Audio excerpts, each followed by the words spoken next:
여러분 안녕하세요. 다산에듀 강사 권동성입니다. 이번 강의부터는 우리가 발전 파트에 대해서 본격적으로 배워볼 것인데요. 11장에서는 수력 발전, 12장에서는 화력 발전, 13장에서는 원자력 발전, 그리고 마지막으로 조금 추가적으로 신재생 에너지 발전까지 한번 알아보려고 합니다. 자, 우리 11장 수력 발전은 말 그대로 물을 이용한 발전이 수력 발전이 되는 것이죠. 사실 이 발전 파트라고 하는 것은 우리 전기기사 또는 전기산업기사, 공사기사, 공사산업기사 수준에서는 만약에 예를 들어 전력공학이 20문제가 출제된다고 한다면 그중에 보통 한 문제 내지 두 문제. 자, 이렇게 해서 출제가 되지 않을 때도 있었고요. 출제가 될 때도 있었습니다. 그렇기 때문에 상대적으로 이 비중이 크게 차지하고 있지는 않습니다. 그렇기 때문에 우리가 이 기본 강의와 심화 강의 모두 어떠한 복잡한 유도 과정을 다루는 것이 아니라 우리 조금 더 어떻게 하면 이 과정을 조금 더 잘 이해할 수 있을지, 자, 그런 것에 좀 초점을 맞추면서 보시면 좋을 것 같습니다.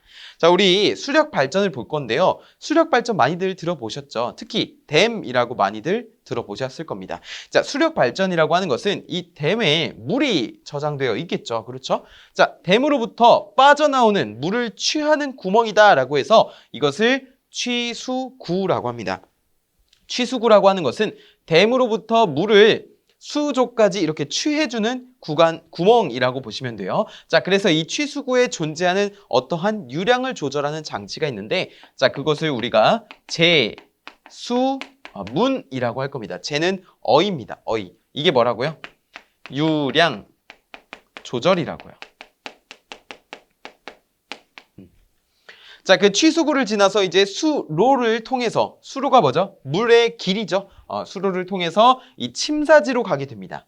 자, 침사지로 가게 되면은 이 침사지에서는 어떤 역할을 하게 되냐면, 자, 이 댐에 있는 물이 어떠한 모래도 있을 것이고요. 진흙, 그런 성분도 있을 것이고요. 아니면 낙엽이라든지 그런 어떠한 불순물들이 많이 포함이 되어 있을 것이잖아요. 자, 그렇기 때문에 그런 불순물의 제거 역할을 하는 침사지가 존재하게 되고요. 자, 침사지를 지나서 어디로 가게 되냐면 이제 수조로 가게 됩니다. 수조.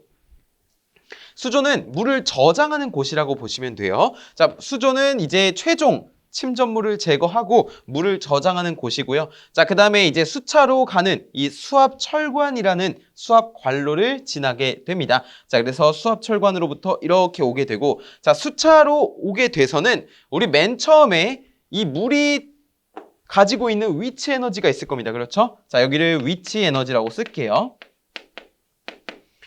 위치 에너지로부터 어디로 가야 돼요? 자, 이렇게 오게 되다가 이 점점 내려오면서 무엇으로 바뀝니까? 위치 에너지가 운동 에너지로 바뀌죠. 운동 에너지.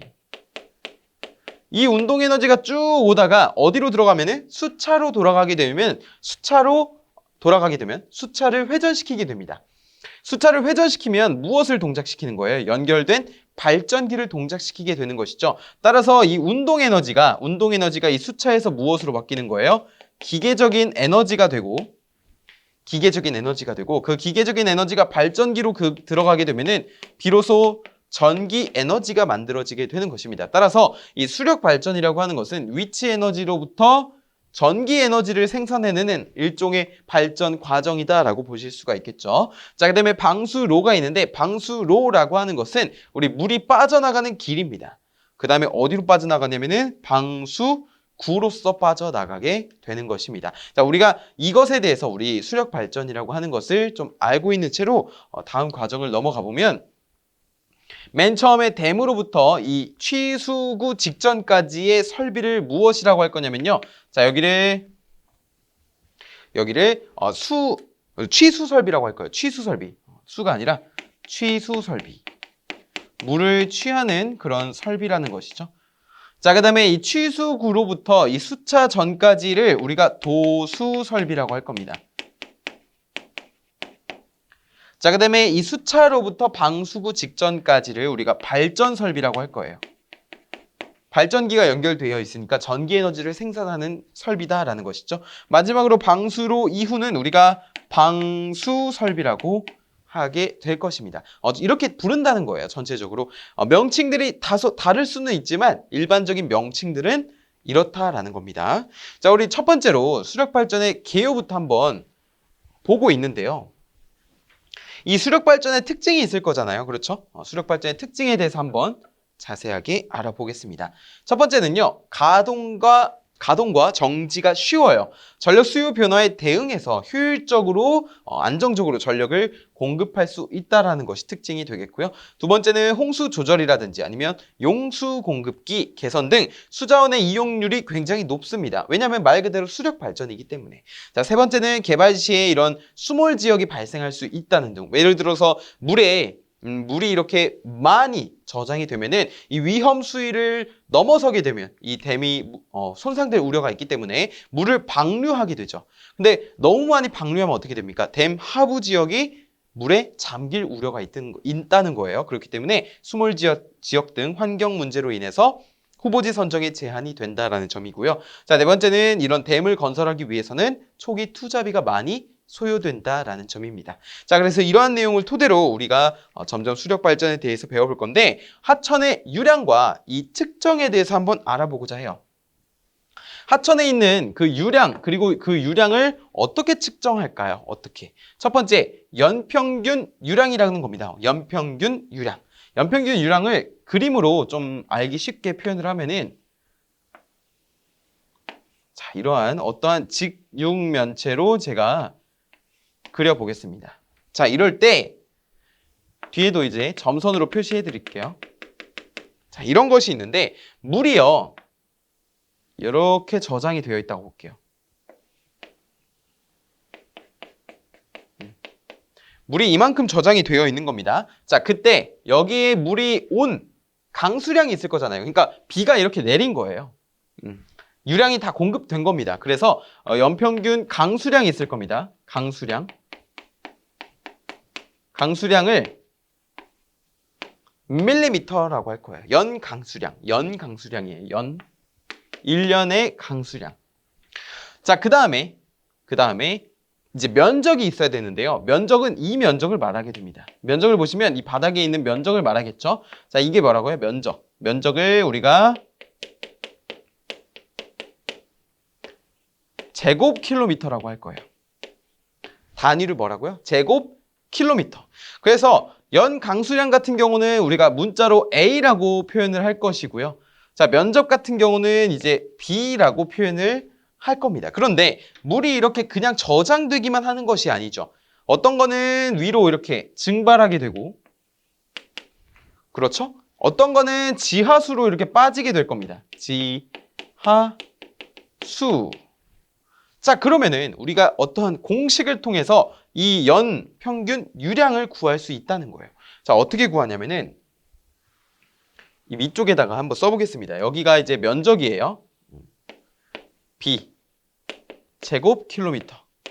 B가 면적입니다. B. 그 다음 위에도 깔끔하게 A라고 적을게요. 연 강수량 A 밀리미터. 자, 이렇게 적겠습니다. 강수량 보시면 첫 번째 연 평균 유량 Q라고 하는 것은 잘 보세요. 1000분의 A. 1000분의 A라고 하는 것은 이 밀리미터를 미터로 바꿔주기 위해서 1000이라는 것으로 나눠준 겁니다. 나눠준 거예요. 1000분의 A 곱하기 A. A 했죠. B.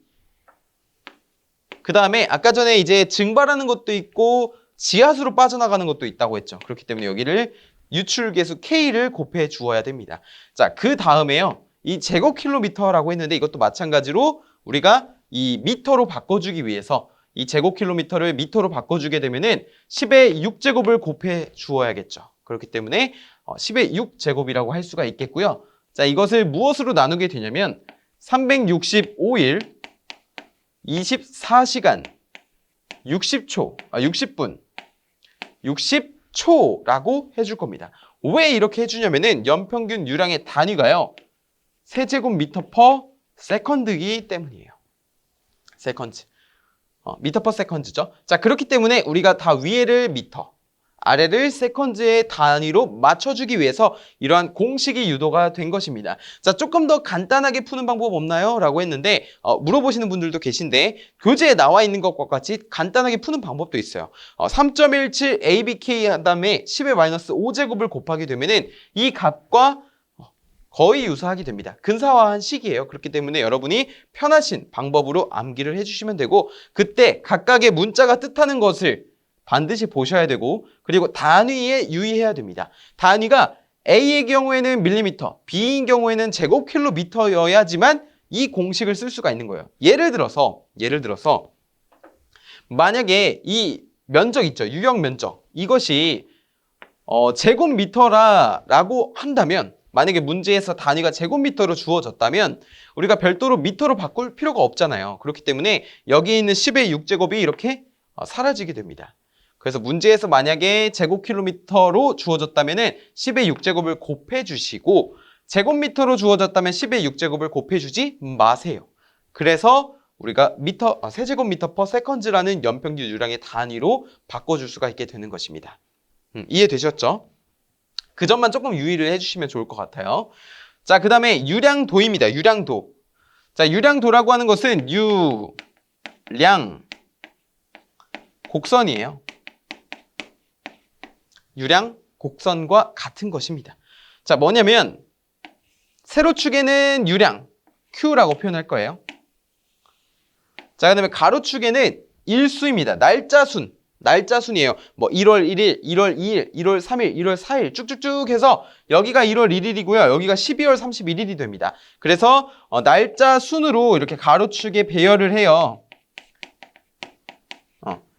그 다음에 1월 1일에는 유량이 이만큼, 1월 2일에는 유량이 이만큼, 1월 3일에는 유량이 이만큼 해서 매일의 유량을 그래프로 나타낸 곡선이 바로 유량 곡선입니다. 그러면 어떤 식으로 되냐면 이런 식으로 될 거예요. 좀 확대해서 그리면. 자, 어느 날은 이랬다가, 어느 날은 이랬다가, 어느 날은 이랬다가. 자, 이런 식으로 매일의 유량을 알 수 있는 것이 뭐라고요? 유량 곡선이라고요. 이해되시죠? 자, 그래서 우리가 1년 동안 하천의 유량 변동을 알 수 있는 것이 이런 유량 곡선이 되겠습니다. 자, 그 다음에 유황 곡선이라고 있는데요. 유황 곡선은 가로축은 이제 일수이고요. 세로축은 유량이에요. 여기가 유량인데 또는 수량이라고도 합니다. 유량의 크기. 그런데 여기는 유량 곡선 같은 경우는 날짜 순으로 배열을 했죠. 가로축을. 이 유황 곡선은요. 날짜 순이 아니라 유량이 큰 순으로 나열을 한 거예요. 무슨 말이냐면은 예를 들어서 1월 1일에 수치적으로 따지면 50 정도가 됐다고 볼게요. 근데 1월 2일에 한 70이 돼요.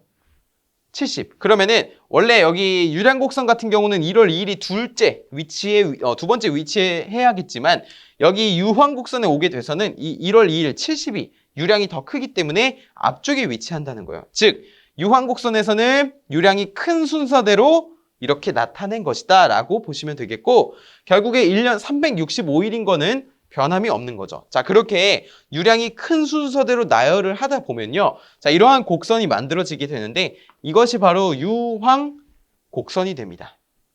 유황 곡선. 유황 곡선에서 지금 단어를 보시면요. 갈수량, 저수량, 평수량, 풍수량이 있어요. 그래서 갈수량은 여기가 되는 것이고요. 저수량은 여기, 평수량은 여기, 풍수량은 여기가 되는 것이에요. 자, 갈수량이라고 하는 것을 가만히 따라가 보면 일수에 뭐라고 적혀 있냐면 355일이 적혀 있습니다. 즉 무슨 말이냐면 1년 중 355일은 이 유량 이하로 내려가지 않는 유량을 우리가 뭐라고 한다고요? 갈수량이라고 한다는 거예요. 즉 무슨 말입니까? 쉽게 말하면 1년 중 355일은 보장되는 유량이라는 거예요. 이 이하로는 내려가지 않는다는 것입니다. 355일 동안은. 잘 보시면은 이 뒤쪽은 그래프가 낮아지기 때문에 이 유량보다 낮아지게 되죠. 자, 그런데 이 앞쪽에 있는 요 곡선 같은 경우는 355일에 해당하는 이 유량보다 무조건 다 크게 되어 있습니다. 그렇기 때문에 최소 보장되는 유량이다. 언제 동안? 355일 동안. 자, 그 다음에 저수량 보시면요. 저수량은 275일이에요. 그래서 이 유량 이하로는 내려가지 않는 유량을 말하게 되고요. 자, 그 다음에 185일을 보면은 평수량입니다. 이 유량 이하로 마찬가지로 내려가지 않는 유량. 자, 그 다음에 95일은 풍수량이에요. 그래서 갈저평풍이라고 기억하시면 돼요. 뭐라고요? 갈저평풍. 갈저평풍, 갈저평풍. 이렇게 계속 기억하시면 됩니다. 자, 그럴 때 날짜는 355, 275, 185, 95예요. 자, 그 다음에 갈저평풍 다음에 두 가지가 더 있습니다. 고수량, 홍수량이 있어요. 추가적으로 더 적어드리면, 자, 갈저평풍 고수량인데 고홍이거든요. 고수량은 매년, 그러니까 1년 중 1, 2회 정도 발생하는 유량입니다. 매년 1, 2회 정도 굉장히 드문드문하게 발생한다는 그런 유량을 말하는 것이겠죠. 자, 그 다음에 홍수량입니다. 홍수량. 우리 흔히들 홍수 피해 또는 홍수가 났어요 라고 표현을 하잖아요. 자, 결국에 이 홍수량이라고 하는 것은 3에서 5년 동안 한 번 발생하는 그런 유량을 홍수량이라고 표현을 합니다. 그래서 교재도 나와 있듯이 고수량은 매년 한두 번, 홍수량은 3에서 5년, 그러니까 몇 년 동안 한 번 발생하는 그런 유량이 되겠죠. 자, 그래서 우리가 외울 때는 갈저평풍, 고홍 이렇게 외워주시면 돼요. 갈저평풍, 고홍. 갈수량은 355일, 저수량은 275일이죠. 그 다음에 평수량은 185일, 풍수량은 95일. 그 다음에 고수량은 매년 한두 번, 홍수량은 3에서 5년 동안 한 번. 자, 이렇게 잘 기억을 해주시면 됩니다. 자, 그리고 우리가 추가로 알아야 될 것은 이 유황곡선의 기울기가 있을 겁니다. 그렇겠죠. X축의 변화량분의 Y축의 변화량 하면 기울기잖아요. 자, 이게 만약에 곡선이 이렇게 되어 있는 경우도 있고 만약에 이렇게 되어 있는 경우도 있다고 볼게요. 자, 이 왼쪽에 그린 거는 기울기가 어떻죠? 가파르죠. 기울기가 큽니다. 자, 기울기가 크다라는 것은 하천 유량, 연중 하천 유량의 변동이 크다라는 거예요. 기울기가 크다라고 하는 것은 연중 하천 유량의 변동이 크다라는 것을 나타내고요. 기울기가 평평하다라는 것은 연중 하천 유량의 변동이 적다라는 것을 나타냅니다. 그렇기 때문에 기울기는 곧 하천 유량의 변동을 나타낸다 라고 표현을 할 수가 있습니다. 그래서 최근에 출제된 문제로 유황곡선의 기울기가 평평하다는 것은 무슨 의미인가? 라고 물어보는 문제가 출제가 된 적이 있는데요. 자, 그럴 때는 이 연중 하천 유량의 변동이 기울기가 크면 많다는 것이다. 기울기가 크면 변동이 크다라는 것이다 라고 말씀을 해주시면 되는 것입니다. 괜찮으시죠? 자, 그 다음에 네 번째는 적산 유량 곡선을 보겠습니다.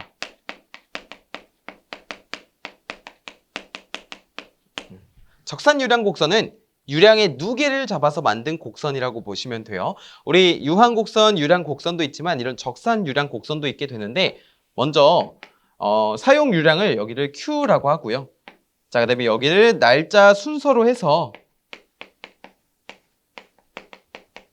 우리 사용 유량을 나타낸 겁니다. 어떻게 나타내냐면 일반적인 사용량을 일정하게 사용량이 증가한다고 보고 이렇게 일정한 사용량을 유지한다고 보고 이렇게 사용량이라고 표현을 하겠습니다. 물론 이게 지금 누계이기 때문에 이렇게 증가하는 형태를 나타내는 것이죠. 자, 그럴 때 이 유량이 자, 이런 식으로 될 수가 있어요.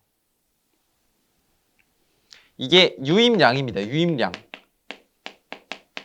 이거 그냥 유입량이에요. 자, 그래서 우리 사용량이라고 하는 그래프와 조금 이렇게 평행 이동시켜서 그려보면은 여기 이 사이에 이러한 높이가 형성이 됩니다.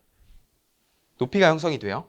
자, 그럴 때 여기 지점을 A, 여기 밑에 이 지점을 B, 이 위에 지점을 C, 여기 지점을 D라고 표현을 한다면 A, B 지점, A, B 지점의 기울기가 어떻습니까? 지금 좀 완만하죠? 자, 그리고 지금 보시면 감소하는 형태를 나타내고 있는데 자, 이럴 때는 결국에 유입량보다 그러니까 유입되는 양보다 유출되는 양이 더 많은 거예요. 그렇죠. 그 다음에 A, B 말고 이제 B, D를 보겠습니다. B, D. 자, B, D쪽은 어떻냐면은 이번에는 반대로 기울기가 급하게 증가하죠. 즉, 저 부분에서는 유입량이 유출량보다 많은 거예요. 자, 그러면 BC 구간도 있을 것입니다. BC 구간은 어떻냐면요. 자, 이러한 높이차를 형성하고 있죠. 자, 이게 바로 저수 용량이에요. 저수 용량.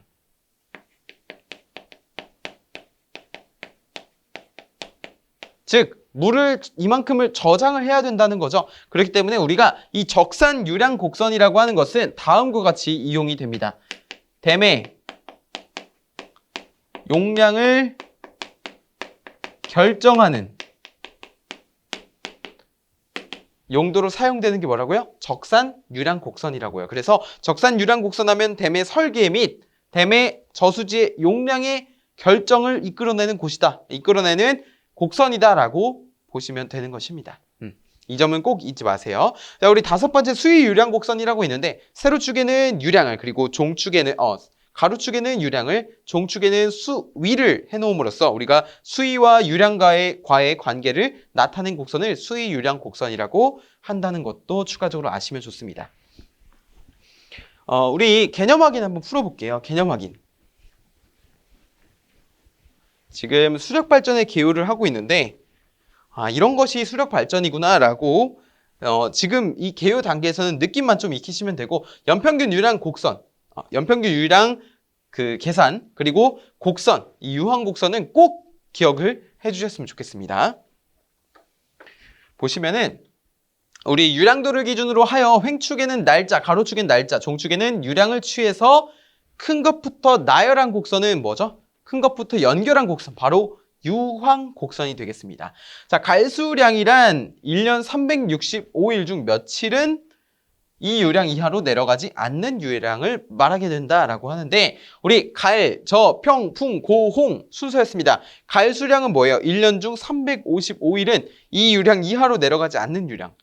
그 다음에 저수량은 275일, 평수량은 185일, 풍수량은 95일이었죠. 그렇기 때문에 여기에 들어갈 말은 355일이 되겠습니다.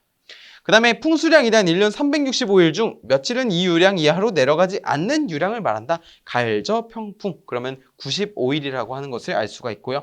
자, 유역 면적이 4,000제곱킬로미터인 어떤 발전 지점이 있다. 유역 내의 연 강우량이 1,400mm이고 유출 계수가 75%, 유출 계수가 75%래요. K가 그 지점을 통과하는 연평균 유량은 몇 세제곱미터 퍼 세컨즈인가 라고 물어보고 있는데요. 자, 우리 연평균 유량 Q를 구할 때 지금 주어진 문제에서 주어진 조건을 살펴보게 되면은 먼저 A라고 하는 거는 강우량이죠. 연 강우량 얼마예요? 1400mm예요. 그러면은 1000분의 1400이 됩니다. 단위 확인하시고요. 밀리미터 맞네요. 그쵸? 자, 그 다음에 면적을 봐야 되는데 곱하기 면적 보시면은 4,000제곱킬로미터예요. 그러면 이것도 단위를 어떻게 해줘야 되냐면 40에다가 10에 몇 제곱을 곱해야 된다고요? 10에 6제곱을 곱해 줘야 된다고요. 자, 그 다음에 지금 보시면 A 했고요. B 했어요. 그럼 유출 계수가 나와 있는데 유출 계수는 뭐예요? 75%니까 0.75가 됩니다. 그렇죠? 0.75. 그 다음에 이제 분모에 뭐가 위치해야 되죠? 우리 세컨즈에 대해서 물어봤기 때문에 여기를 365 곱하기 24 곱하기 60 곱하기 60으로 계산을 할 수가 있겠습니다. 자, 이것을 계산하게 되면은 133.18 세제곱미터 퍼 세컨즈가 나오게 돼요. 따라서 지금 보시면 4번은 이렇게 풀이가 되는데 어쨌든 중요한 건 유황곡선과 그 유출 계수를 이용한 연평균 유량을 계산하는 그런 계산법이 굉장히 중요하다고 볼 수가 있습니다. 좋습니다. 자, 수력학이라고 하는 것은 물의 수력 발전에서 필요한 그런 학문이라고 보시면 됩니다. 자, 이것을 조금 더 자세하게 들어가고자 한다면 우리가 어떠한 좀 어려운 발전 학문이 될 수가 있는데 우리 전기기사 수준에서는 전기산업기사 수준에서는 이렇게 고난이도의 수력 발전 이론을 요하지 않기 때문에 여러분 이 정도 난이도만 알면 된다라고 좀 인지하신 상태에서 이번 강의를 수강해 주셨으면 좋겠습니다. 자, 우리 첫 번째로 수력학인데요. 수력학부터 보면은 우리 수도입니다. 수도. 자, 수두라고 하는 것은 단위가 미터입니다. 이 말은 곧 물이 가진 에너지를 높이로 환산하겠다는 거예요. 자, 그렇기 때문에 수두 이렇게 하고 미터라고 표현을 하고요. 우리 수두라고 하는 것은 첫 번째 위치 수두가 있습니다. 위치 수두는 위치 에너지를 높이로 환산한 거예요. 그런데 위치 에너지가 뭡니까? mgh죠. h. 그러니까 물의 높이 그대로 수두가 됩니다. 그래서 여기 위치 수두 같은 경우는 그냥 h라고 표현을 하게 되고요. 자, 그 다음에 여기 1이 너무 적네요. 그렇죠. 1이 너무 작으니까 좀 크게 쓸게요. 자, 그 다음에 두 번째 압력 수두입니다. 압력 수두. 압력 수두는 우리가 P라고 할 거예요. 프레셔에서 압력을 나타내는 P자라는 첨자를 쓸 겁니다. 자, 우리 어떠한 물을 이렇게 그냥 직육면체로 저장이 되어 있다고 볼게요. 그러면은 이 물에 면적이 있을 거잖아요. 이 밑면에 면적이 있을 겁니다. 그렇죠?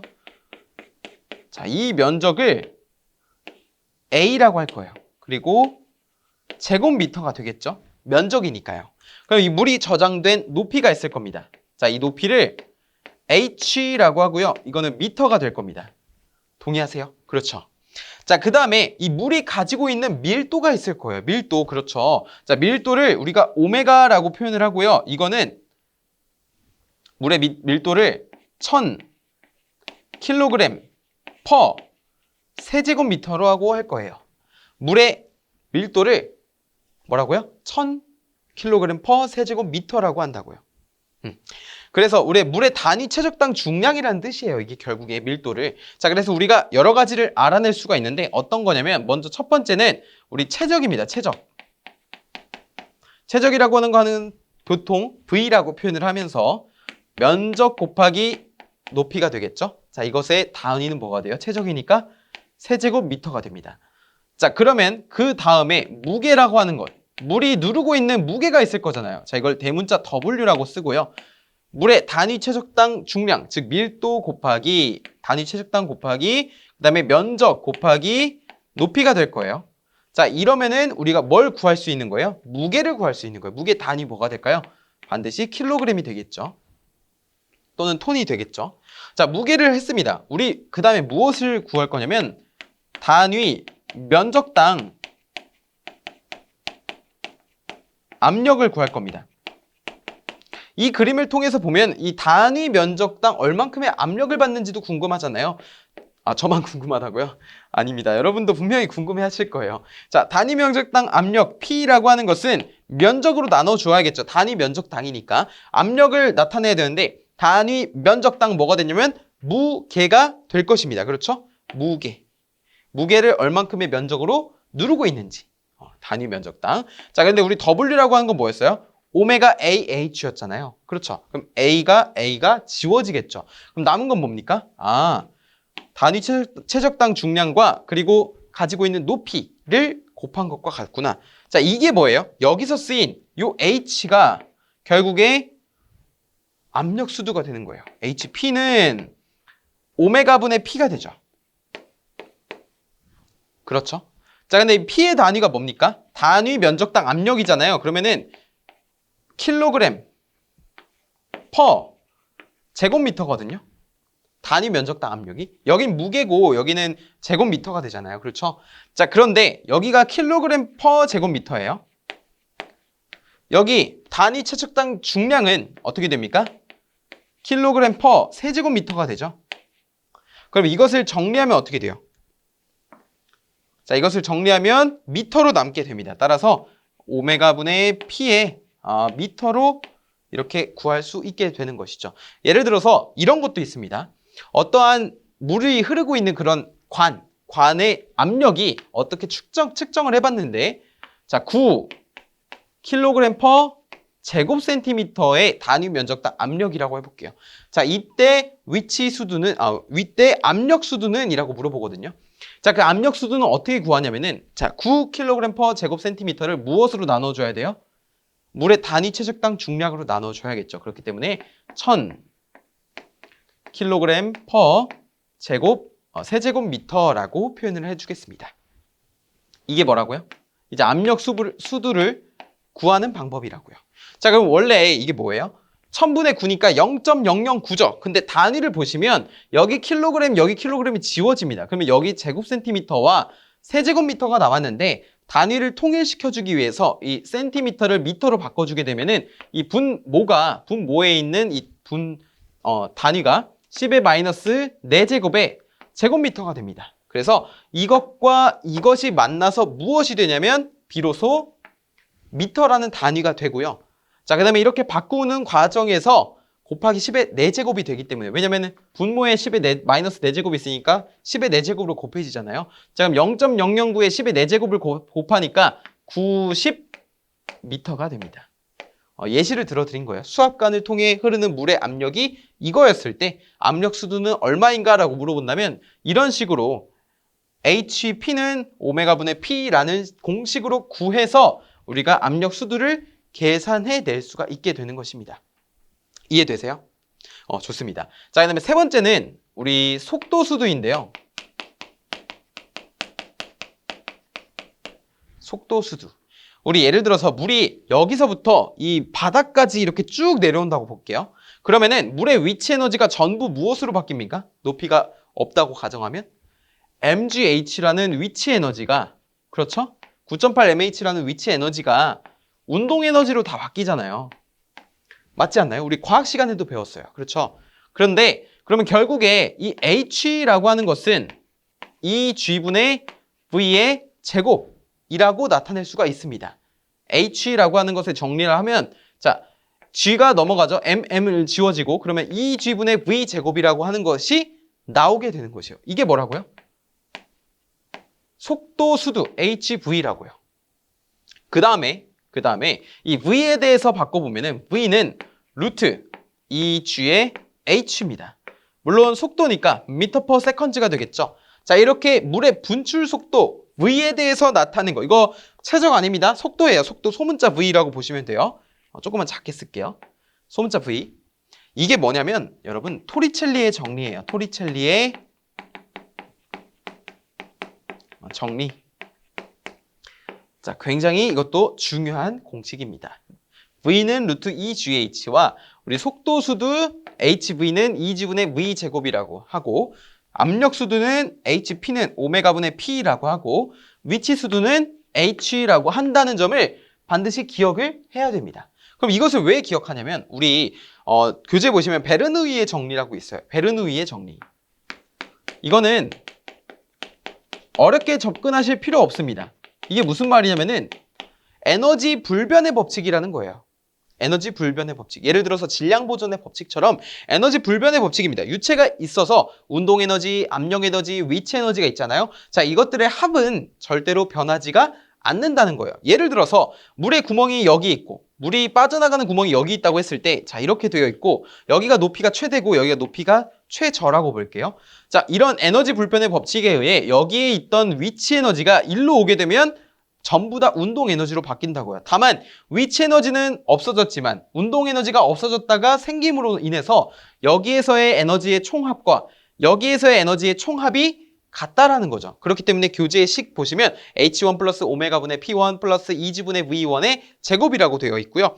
자, H2 플러스 오메가분의 P 제곱 플러스 2G분의 V2의 제곱이라고 표현을 하는 것입니다. 자, 이게 뭐라고요? 베르누이의 정리라고요. 에너지의 총합은 일정하다.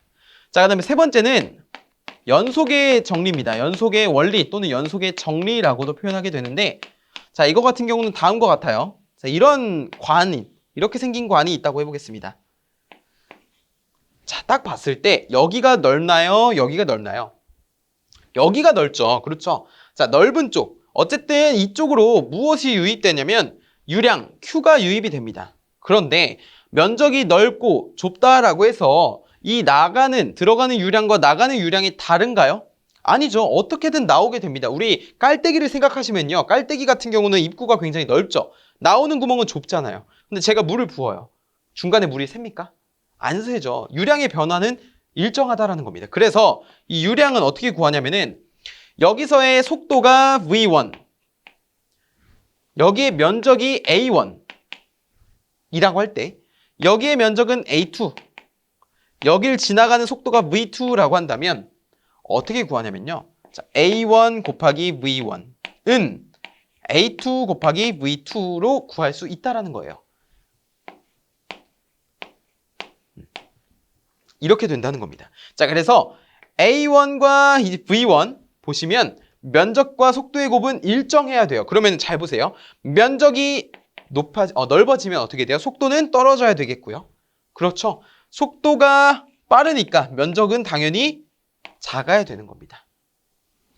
이렇게 되는 거예요. 그러니까 면적이 크면 속도가 느리고 면적이 좁으면 속도가 빠른 거예요. 우리 호스로 물을 준다고 생각을 해볼게요. 그럼 호스 끝에를 이렇게 손으로 한번 눌러볼게요. 그럼 어떻게 되죠? 물이 더 세게 나갑니다. 그렇죠. 그래서 우리가 막 모래 이제 갯벌 체험 같은 거 하고 와서 이제 물을 이제 헹궈내는데 신발을 우리 호스를 그냥 하는 것도 있지만 손으로 눌러가지고 수압을 좀 세게 해서 우리 씻기도 하잖아요. 자, 그런 것도 다 이런 우리도 모르게 응용하고 있던 그런 원리라고 보시면 됩니다. 결국에 연속의 정리라는 건 뭐예요? 이 유량은 항상 일정하다.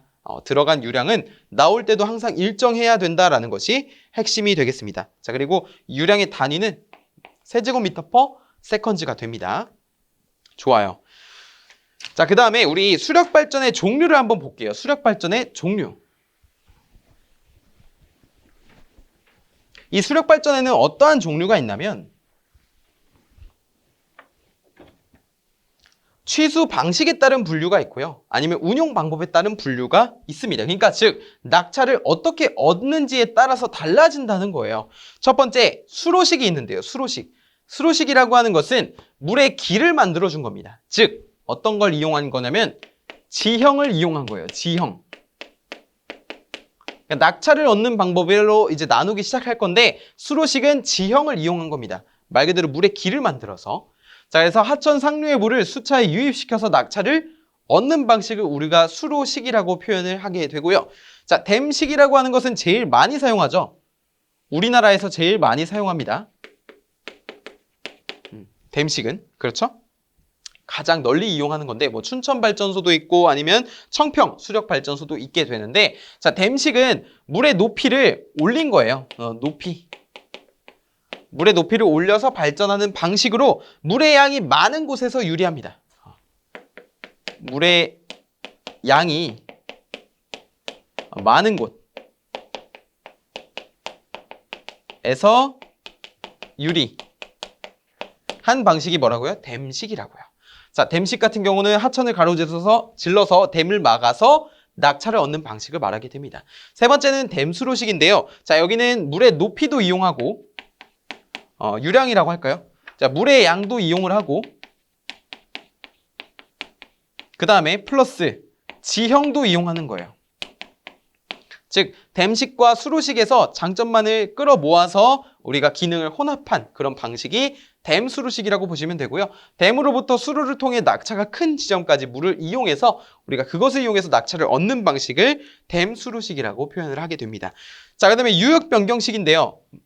이름에서 느껴지듯이 유역을 변경한다는 겁니다. 어떻게? 댐수로식과 같은 시설로 구성이 되긴 하는데 발전소를 댐이 위치한 지역이 아닌 다른 지역에, 다른 유역에 건설을 해서 큰 낙차를 얻는 방식. 이것을 우리가 유역 변경식이라는 거예요. 그래서 유역 변경식은 이 정의만이라도 꼭 잘 기억을 하셨으면 좋겠습니다. 자, 그 다음에 우리 운용 방법에 따른 분류도 한번 볼게요. 마지막으로. 자, 운용 방식에 따른 분류, 유량을 얻는 방법입니다. 자, 첫 번째, 아까는 낙차를 얻는 방법이었죠. 자류식이 있고요. 자류식이라고 하는 것은 자연스럽게 흘러가는 방식이에요. 그렇기 때문에 여기는 애초에 물의 양이 많아야 됩니다. 그러니까 1년 내내 물의 양이 많아야 돼요. 어떤 아마존과 같이 그렇게 물이 계속 상시로 많이 흘러가야 되고요. 자연스러운 흐름.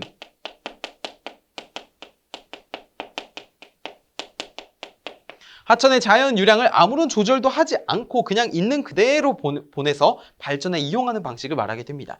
자, 그 다음에 두 번째는 저수지식인데요. 저수지식. 하천의 유량은 계절에 따라서 달라지게 되죠. 그래서 우리가 이 풍수기, 예를 들면 여름 있죠. 여름에 비 많이 오잖아요. 자, 이 비 많이 오는 걸 어떠한 저수지에 이렇게 저장을 해놓겠다는 겁니다.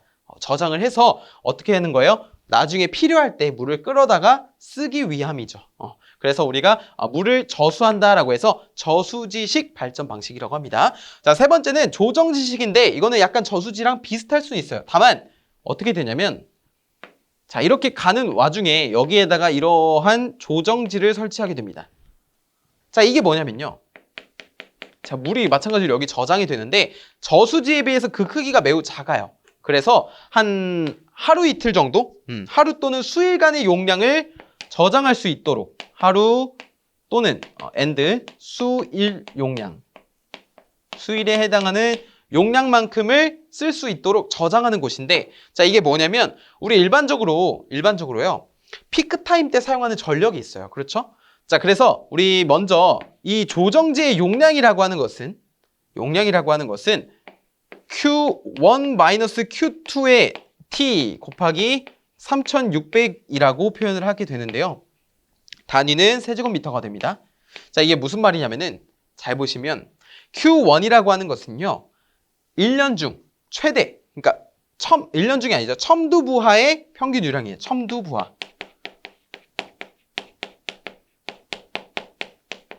첨두부하의 유량.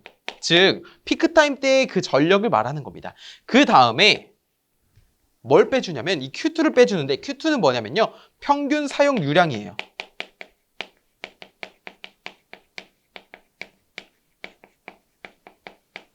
즉, 첨두부하 용량에서 평균 사용 유량을 빼면 그만큼 더 필요한 용량이 나오겠죠. 그렇죠. 그렇기 때문에 그 필요한 용량을 어디서 저장하는 거예요? 여기서 저장하는 거예요. 그러니까 일반적으로 자연 유량이 이렇게 공급이 되고 있다가 일반적으로 발전에 필요한 사용 유량은 이 정도인데 자연 유량이 이것보다 조금 더 크게 들어오고 있다가 얘가 만약에 피크타임 때 이렇게 올라가게 된다면 이 부분을 메꿔주기 위해서 여기 남았던 전력들 있죠. 내가 사용한 건 이건데 들어온 건 이거잖아요. 그러면 이 남았던 전력들이 아니라 유량들을 어떻게 해요? 이 조정지에서 이만큼을 저장하고 있다가 피크타임 때 활용하기 위해서 이러한 조정지식 발전을 이용한다는 겁니다. 그때 공식이 뭐라고요? Q1-Q2 곱하기 T. T는 이제 시간입니다. 시간. 근데 단위가 hour예요. hour. 1시간, 2시간 할 때. 그리고 3600을 곱해 주어서 우리가 세제곱미터로 맞춰주게 되는 것입니다. 자, 그 다음에 마지막으로 양수식인데요. 양수식은 이 심야 시간에 전력이 싸다 보니까 그때 하부의 물을 상부로 끌어올려요. 값싼 전력을 이용해서. 자, 끌어올려서 어떻게 사용하냐면 우리 피크타임 때 전력이 모자라잖아요. 자, 그럴 때 이 양수식 발전소에서 펌프로 끌어올린 다음 그때 물을 흘려보내서 발전으로 이용하는 겁니다. 자, 그것을 우리가 양수식 발전이라고 하고 이 양수식 발전에 대한 출력도 다음 시간에 한번 알아볼 겁니다. 펌프를 회전시켜서 하부 저수지의 물을 상부 저수지로 양수하여 저장하였다가 첨두부하 시 이것을 이용해서 발전하는 방식이다라는 것이에요. 그래서 문제에서 어떻게 출제가 되냐면 예를 들어서 취수 방식에 따른 분류가 아닌 것은 아니면 운용 방식에 따른 분류가 아닌 것은 또는 옳은 것은 이라고 물어보거든요. 자, 그런 점을 우리가 눈여겨서 구분을 지어주시면 되겠습니다. 운용 방식은 유량을 얻는 방법이고요. 취수 방식은 낙차를 얻는 방법이 되겠습니다. 자, 이렇게 수력 발전 첫 번째 시간인데요. 우리가 많은 내용을 배웠지만 우리 많은 내용이라고 해서 못 외울 건 없잖아요. 여러분 충분히 암기하실 수 있습니다. 그래서 일일이 다 외우는 것보다 이러한 개념이 이렇게 쓰였구나. 이런 전체적인 흐름을 이해하는 데 좀 발전 파트에서 전체적인 흐름을 이해하는 데 조금 더 신경을 쓰면서 공부하시면 좋을 것 같습니다. 저는 또 다음 강의에서 찾아뵙겠습니다. 감사합니다.